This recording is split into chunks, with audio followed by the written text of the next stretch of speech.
Welcome everyone to our webinar, ONC Compliance Updates, Enforcement Discretion, and Certification Deadlines for the remainder of 2025. My name is Lynn, I'm the Field Marketing Manager here at Drummond.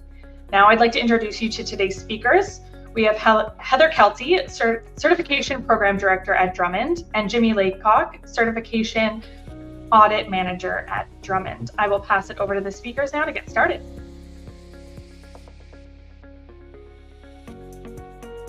Perfect. Thank you so much, Lynn. So, as we are just over halfway through the year, we wanted to take some time to review the requirements for the remainder of the year. There have also been quite a few changes introduced through enforcement discretion. And today we plan to review the discretion related to the insights condition and maintenance of certification, USCDI V3 data elements, real-world testing, and electronic case reporting, which just very recently came out. And we also want to take some time to review the end of the year standard updates and how developers can attest to those standards in time for the deadline.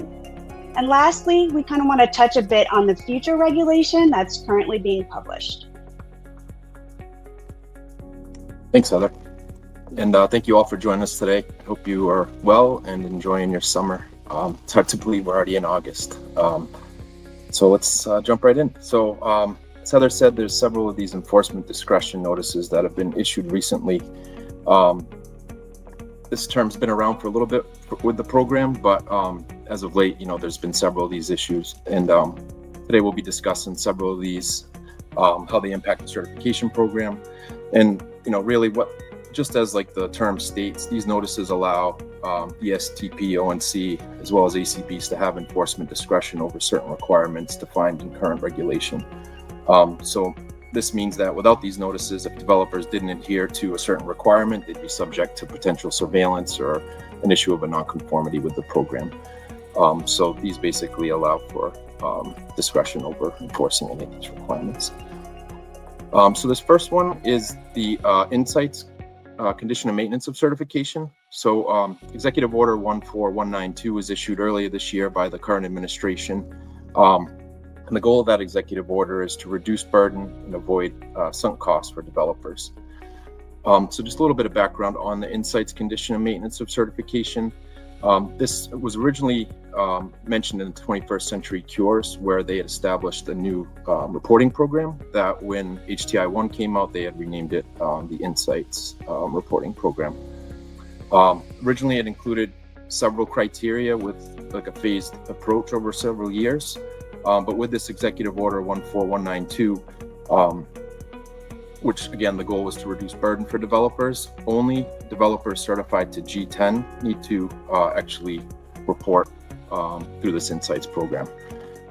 Any developer certified to any other criteria that was originally mentioned in the Insights requirement are basically exempt from this, and we'll talk a little bit more about what you'll need to do if you're not certified to G10 shortly. So at a high level, there's anybody certified to G10 over the course of the next few calendar years.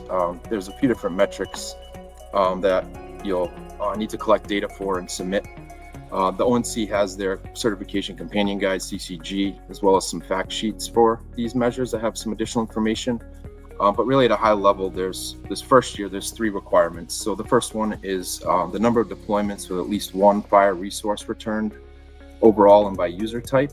So user type could be either patient facing, so endpoints that serve patients for access to their data, or non-patient facing, which basically would serve any other types of users. So that's that first one that you see here for year 1. The second one is the number of requests made with at least one fire resource returned. And again, the goal here is to measure the volume of requests and the types of resources that are returned. So they're really looking to determine, which resources are most commonly exchanged using fire. So that's the second one for year 1. And the third one for the first year is the number of deployments active at any time. So if G10's been implemented and has fire endpoints available for developers to make requests against, that's what you would count with that third one that you see here. And then in year 2, the additional measure would be the number of deployments associated with at least one fire resource returned by the US Core Implementation Guide version. So you can see, really the goal is to determine the usage and volume and the type of fire resources transferred to apps from Certified Health IT, relative to the number of active deployments that are out there. So when HCI 1 first came out, there was a original version or original specification, this version 2 that you see here on the slide. However, earlier this year, back in January, they actually issued a second version that could be used, so version 4. So again, in the ONC or ASDP spec guides or spec sheets, they basically discuss the differences between these two versions, either one which would be acceptable to use when you compile your measurements and your metrics. So there's two parts to this condition and maintenance of certification. The first part is the actual condition of certification. So anybody who qualifies, again, anybody with G10 certified, you'd be expected to submit measures at product level aggregated data, the data sources and the methodology used, and the percentage of your customers represented. Or if it doesn't apply to you, so again, if you're not certified to G10 or meet any of these other requirements, then you just literally have to submit an attestation that it doesn't apply. So as you see here, if you do not have at least 50 hospital sites or 500 clinician users, if you don't have certified technology, so again, if you're not certified to G10, or if you have G10 but nobody's using it, you just have to submit the attestation affirming to these things. So you wouldn't have to collect the data or report on it. So the timeline for this, so when I say year one, essentially on January 1st of 2026 is the first year where you'll start collecting data if applicable. And in July of 2027, there'll be an attestation window that opens where you go and actually submit that data. And then second year would be January 1st, 2027, and then you report it in July 1st of 2028. So there's that year of collection that occurs, and then about 6 months or 7 months later, is when you can start to report that information. So overall, the process, we still don't have official final details on this, but from what we gathered and determined so far, there will be a template that the ASDP ONC provides, so keep an eye out for that. Similar to your semi-annual attestation that you do, you'll be submitting this on the chapel website, likely in that same region of the chapel. And just keep in mind, these responses will be made publicly available. So similar to real world testing now, the responses will be available. And one other thing to note, some of these enforcement discretions have varying dates of when they become effective. This particular one goes into effect officially on January 1st, 2027, which is that date where you'd first start reporting that information. And it'll remain in effect basically until further notice, or unless they come out with additional rulemaking that changes that. But again, the key thing to take away is if you're not certified to G10, you don't need to collect any data, report any measures for any of those criteria previously mentioned. You just need to submit that attestation that I noted that this doesn't apply to you.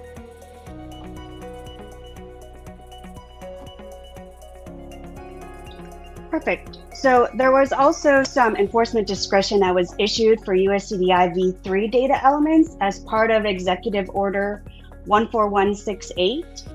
The next slide, please. So per this order, any criteria that cross-references the USCDI v3, sexual orientation and gender identity are no longer required to be demonstrated as part of that. And the sex data element has a small change where unknown no longer needs to be demonstrated as part of A5, but you will need the female finding and the male finding. And that also is included for the USCDI v3 portion as well. And then the sex parameter for clinical use, sexual orientation, gender identity, name to use, and pronouns also no longer need to be demonstrated as part of the A5. The only updates really that are required to stay in compliance specifically for A5, the demographics, are updates to the code set standards for race and ethnicity. And given the enforcement though, it doesn't preclude you from implementing those fields. If there's client demand or you still like to provide those options in the software, you can certainly still go ahead and do that. This is just enforcement if you choose not to move forward. And then the timeline for this particular enforcement basically remains in effect for 12 months from the date of the notice, which in this case was March 21st of 2025, or until the Department of Health and Human Services completes some type of regulatory action to review the regulation, whichever one of those actually comes first. Next slide, yep. And then I want to touch on a little bit of the enforcement discretion that happened for real-world testing condition and maintenance of certification.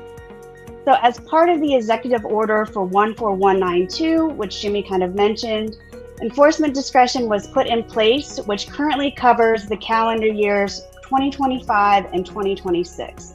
And really there's two parts to this enforcement discretion. The first part is related to the results themselves.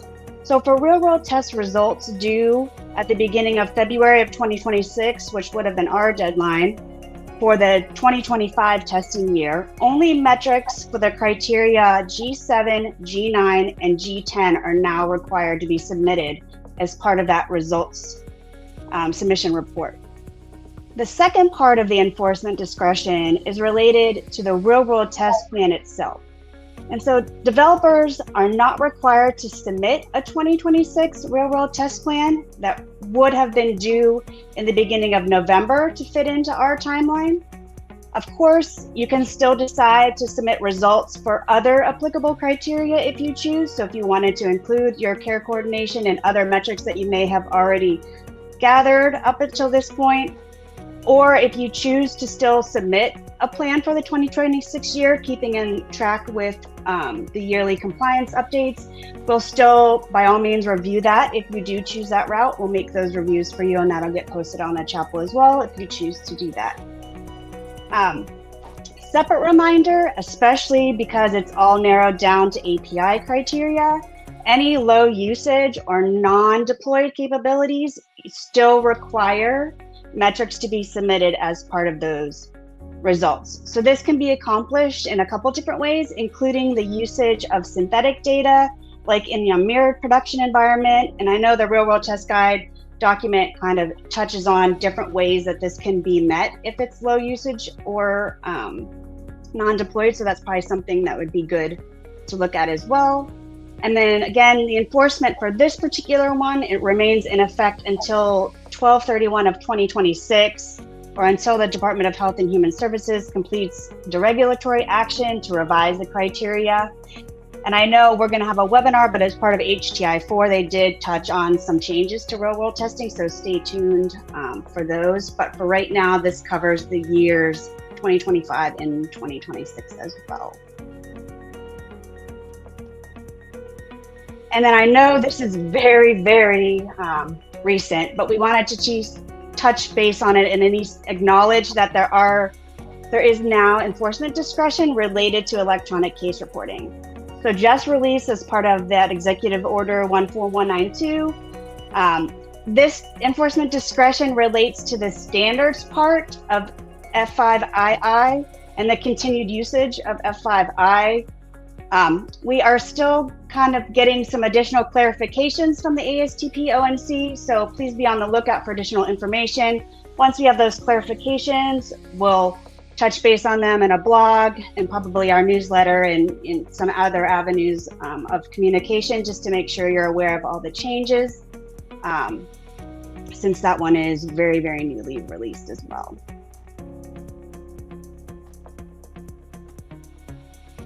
All right, thanks, Heather. So yeah, now that we have those enforcement discretion items out of the way, now we're going to talk about what you do have to do, between now and the end of the year to maintain compliance with the program. So there's several standards updates that are required. So the first one we have here is USCDI version 3. So this new USCDI version includes new data classes and elements. They reclassified some previous data elements, and then there's some other changes to data classes and elements that are part of USCDI version 1 that are being made with this new version 3. The ONC has their main USCDI homepage that has, a lot of helpful information, some, diagrams and differences between them that are spelled out. So we definitely would encourage you to review that to know what, what's been newly introduced from version 1 to version 3. So this impacts the 7 criteria. Oh, 7 criteria. So basically the interoperability related ones. So B1, transitions of care, B2, clinical information reconciliation, B11, decision support interventions, E1, view, download, and transmit, G6, your consolidated CDA creation and performance, G9, the application access, and G10, standardized API for patient and population services. So anybody certified to any of these 7 criteria, there'll be an attestation that we'll discuss a little bit later to the meeting of the new requirements, the new USCDI version 3 requirements. Similarly, for any of the CCDA impacted criteria, there's a change now from the current release, which is required release 2, and the new version will be release 4.1. And I should mention that all of these are required before the end of the year. You need to provide those capabilities to your customer. So basically, you'll make the changes to your software and then submit an attestation that'll let us know that you've made those required updates.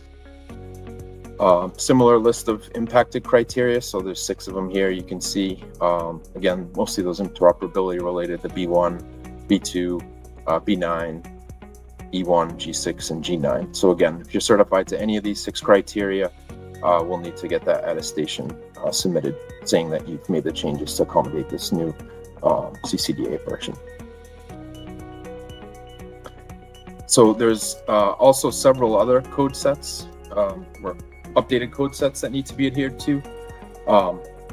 Many folks already do support some of these standards in your current implementation, but the ASTP, the ONC is really just raising the floor for certification from some of these standards that are even almost 10 years old.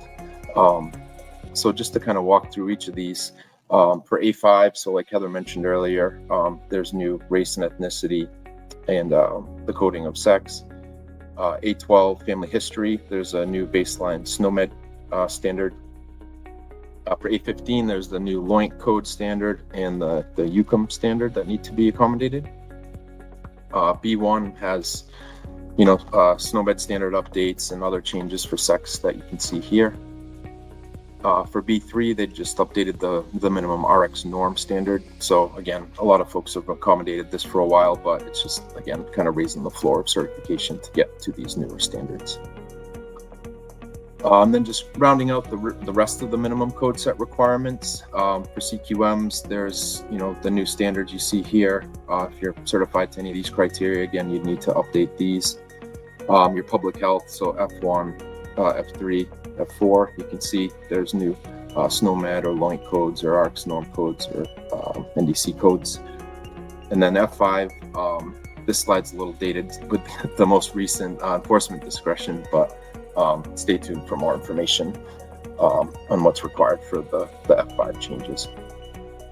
And one thing to note, there's certainly several resources out there that have all of these requirements.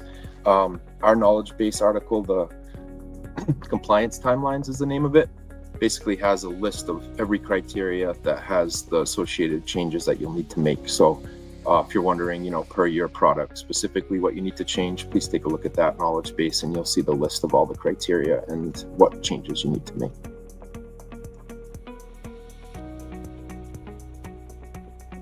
And then in addition to the updates that Jimmy kind of just covered with the code sets and the CDA and USCDI changes that are required, there's also an additional functionality change related to E1 for view, download, and transmit.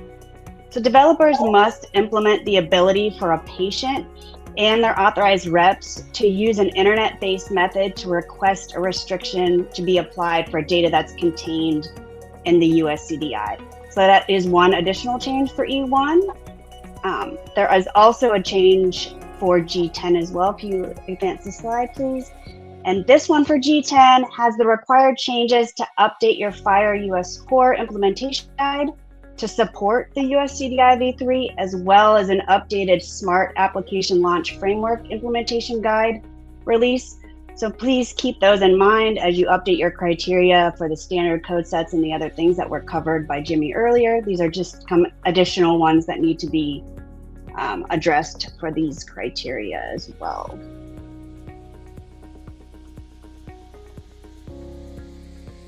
So now that we kind of covered a little bit about all the standard updates and everything that kind of needs to happen, how do you let Drummond know that you've made these changes? So let's touch base on what methods can be used to attest for these end of year standards. So there's two main methods for attesting to the updated standards. Keep in mind that all of the attestation paperwork must be submitted no later than 12/1 to allow us time before that 12/31 deadline to review and address any changes or updates that might be needed. So the first one is through quarterly attestation, and the second one is kind of an off-cycle ad hoc type of attestation. So if you're wanting to let us know and it falls outside of that quarterly, you can also kind of notify us. Next slide, please. So you're going to notice as part of the quarterly attestation, there's a specific question that allows you to attest yes to completing the changes, and then advises you, if you answer yes to that, to upload the attestation form. So basically the question kind of just covers the HTI1 final rule and that you've made those updates to the new standards that are due by the 12/31 date. And so in that last quarter, as you attest to us, if you've made any of those changes, just let us know, give us the attestation form, and we'll go ahead and get your chapel updated at that time. The second option, which we kind of discussed too, is the off-cycle or the ad hoc. So this can be done by contacting us at certification@drummondgroup.com. Once you reach out and let us know that you're ready to attest, we will go out to your listings and open those online forms that I know a lot of you are used to submitting to us, and that's via the Drummond portal under that forms to complete section. And then once we receive that form, we'll start making those updates, and then we'll advise you via email. Whoever is on those compliance contacts will be made aware that those changes are made. Usually it won't require a reissue of a certificate unless, of course, it's for a new version. But either way, we'll let you know once those changes are made. As we start to reach the end of the quarterly submission for those Q3 quarterlies, we will be reaching out to developers who haven't attested as part of that attestation. It's probably going to be through a special reporting report that will get sent out to all the compliance contacts. We also will be doing individual outreach kind of as that deadline approaches to make sure that everybody's still in line, going to meet that deadline, and those kind of things. So make sure that your compliance contacts are up to date, because that is what we will be using for that outreach as well. And then thirdly, even though it's not one of the main reasons or the main ways that you can do this, if you are actively engaged with our test lab and will be completing testings before that 12/1 deadline, you can also have them turn on that attestation form, and you can update the standards during that test event as well, as long as it's in line with that deadline. So that's kind of a third way, not maybe the main way, but that's also a way that you can get your standards updated as well as part of a test event. Next slide. All right, thanks, Heather. So now we just wanted to briefly touch on a couple of other rules that have recently been issued, or what the future regulations look like. So the first few, late last year actually, both HTI2 and 3 were released right before the change in administration in December. So really no new certification criteria. HTI2 had formalized some provisions for TEFCA. They'd made some minor administrative changes. they'd removed like the term complete EHR or EHR module, since those aren't really relevant anymore. Added B11 to the privacy and security framework and so forth. And then HTI 3 really just updated some information blocking related exception revisions. So again, neither of those rules include any new criteria for the ONC Health IT Certification program. But what we obviously are a lot more excited about is this HTI 4 final rule. This one was actually released a week ago today. Naturally, we're still digging through all the details on this one, and we're certainly going to have a future webinar or more than one, I'm sure. But this is really important to help move forward so many key areas and priorities for the ONC Health IT Certification program over the next couple of years. So just a couple of highlights from that rule that we just wanted to point out is there is a new e-prescribing and CPDP script that's required effective January 1st, 2028. So this 2023 011. And then also related to that, there's a new certification criterion altogether, the B4 real-time prescription benefit. So anybody who presents for B3 certification must also certify to B4, and effective also January 1st, 2028, this will be part of the base EHR definition. So B4 will be part of the base EHR definition by early 2028. You may have seen that there's a beta test tool out now for this new NCPDP script. We spoke with the ONC recently, and it's our expectation that that will officially be ready and out of beta by early 2026. So I believe they said Q1 2026. So please keep an eye out for that. Some other new criteria. These relate to electronic prior authorization. Originally, they had proposed basically one certification criterion, but they've split it into these three that you see on the screen. We've been told that likely before the effective date of this new final rule, which is October 1st, 2025, that they'll have some test kits and test procedures available. So please keep an eye out for more on that. As you can see here, whereas there was some mention in the final rule about, proposed rule about potentially making these part of the base EHR definition moving forward, they didn't finalize that or formalize that. So as you can see here, these are not yet required, but kind of reading between the lines, it sounds like down the road they may be looking to do that. And the last two new criteria, so J20 and J21, these are more like API modular capabilities. The first one here, the workflow triggers. This, commonly referred to as CDS hooks. And it allows an EHR to hook into external services to receive and display relevant clinical decision support based on provider's action in the EHR. Some folks have adopted this, but essentially this formally makes this a criterion for the ONC Health IT Certification program. And the other one, J21, the subscriptions for client. This allows through API the ability to receive notifications when certain events or data elements are updated. So without having to, fetch the whole patient record continuously, these subscriptions will let you kind of, see that certain data elements have updated. And the final thing to mention about these new criteria, so these half dozen of, B4, the G criteria and these new J criteria, these all, at least in the final rule, mention real world testing implications. So even though, through that enforcement discretion that Heather mentioned and whatever other information the ONC is, put out relating to real world testing, it doesn't appear that real world testing will be going away anytime soon, and they'll be adding these, 6 new criteria to that in the future.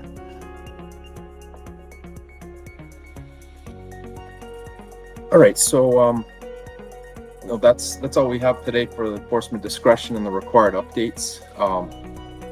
There's a lot of moving parts, as you can see, with this program, so we really just want to make sure that folks stay informed. Follow us on LinkedIn.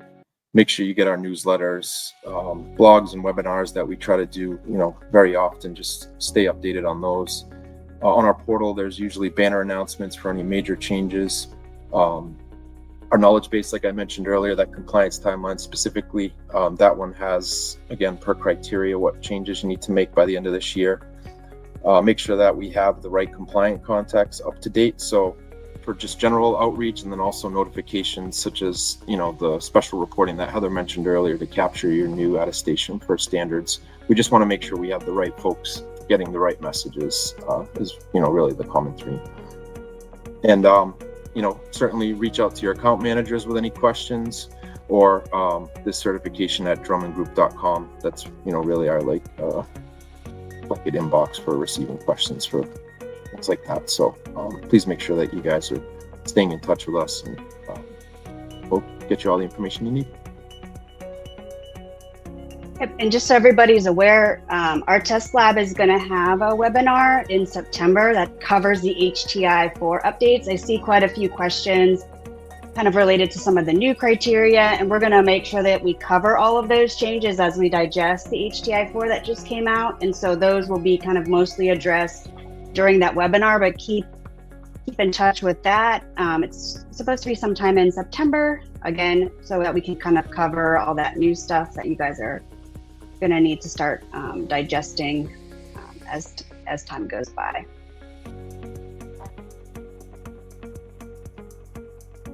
Okay, so I think there are a few questions that came through the chat during the presentation. Again, thank you for taking the time to kind of listen to what's required for the rest of the year. One of the questions I think is related maybe to the insights condition, Jimmy. It says, what if you are certified to G9 with relied upon software? So if it's not, so as part of insights, right? Go ahead, Jimmy, sorry. Yeah, I was going to say, I may have to look into the nitty gritty on that, but basically from what our understanding is, if G10, if you're certified, then that's, your product is required to submit it, whether, I'm just trying, yeah, if you're just to G9, then there's no insights implication for that. It's just for G10. So it's probably better. Yep. And then if it's related to, for G9, if the question is related to like all the standards updates and anything, if you do have a relied upon vendor, if you're certified to G9, you still need to attest to all of those standard changes, whether you rely on a software for it or you do it yourself. So you may need to work with that third party to make sure that they have all those standards updates so that you can go ahead and turn around and attest as well. So I hope that answers your question. It doesn't really give us context around when the question was asked, so we're just trying to guess, so let us know if that wasn't the particular section that you were looking for. It looks like that might have been it.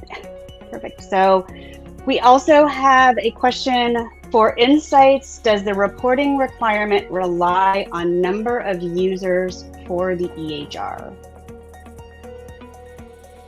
Yeah, so for that one, if you don't meet those requirements, so if you do not have at least 50 hospital sites or 500 users across your certified health IT, then you're, I guess, exempt, for lack of a better word. You would not have to report the data or the measures. You would just have to submit that attestation during that same July window that you do not have at least that many users, that that basically exempts you from having to do it.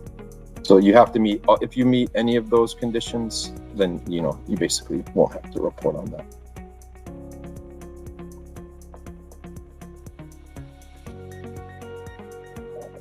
It looks like there's also a question about updated proctor sheets available for the changes. So there were updates made to some of the proctor sheets just from a matter of checklist standpoint. They're also, as part of the test proctors knowledge base articles based on each criteria, there were also updates made to those. And as Jimmy kind of alluded to, the compliance timelines also give some insight into those changes as well. So hopefully that helps kind of clear those up, but that's, there were changes made to internal documentation for you guys to use. as well.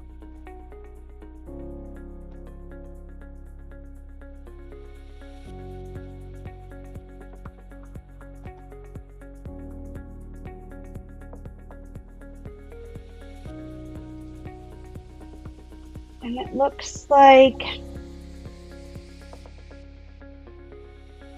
there is a question about the new criteria J20 and 21, when they're required, and are they only related to G10 vendors? So again, I would just kind of hold off. We're going to do that webinar in September, and we're going to do a deep dive into all of those. We just kind of wanted to mention it during this webinar, that those kind of have just dropped and are available, and people can start thinking about reading those things. And then we will follow up with a webinar as well to give you more insight into very specifics on technical side of things with our test lab.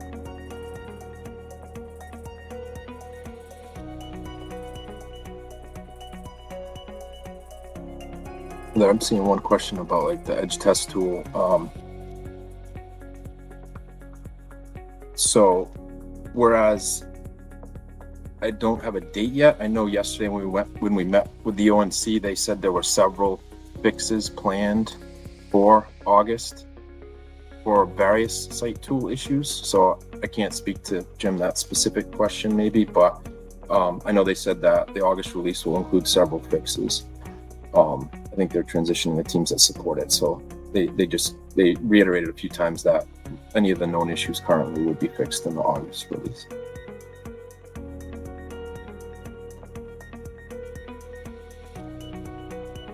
And it looks like there's a question about the SureScript certification process is sufficient for B3 and B4, or do we still need is live testing required?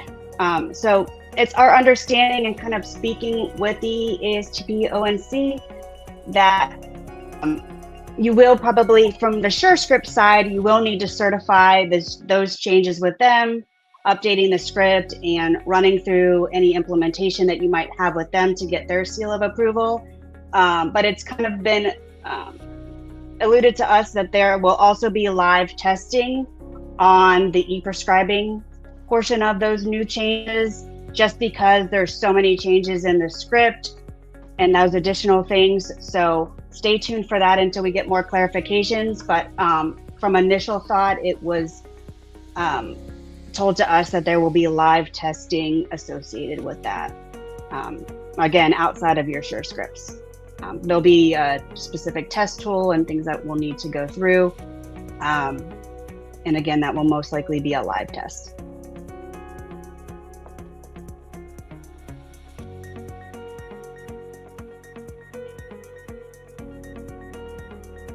And I'm not seeing any other questions related to the presentation, or ones that may have already been addressed through other questions about test tools and new criteria as part of HTI 4.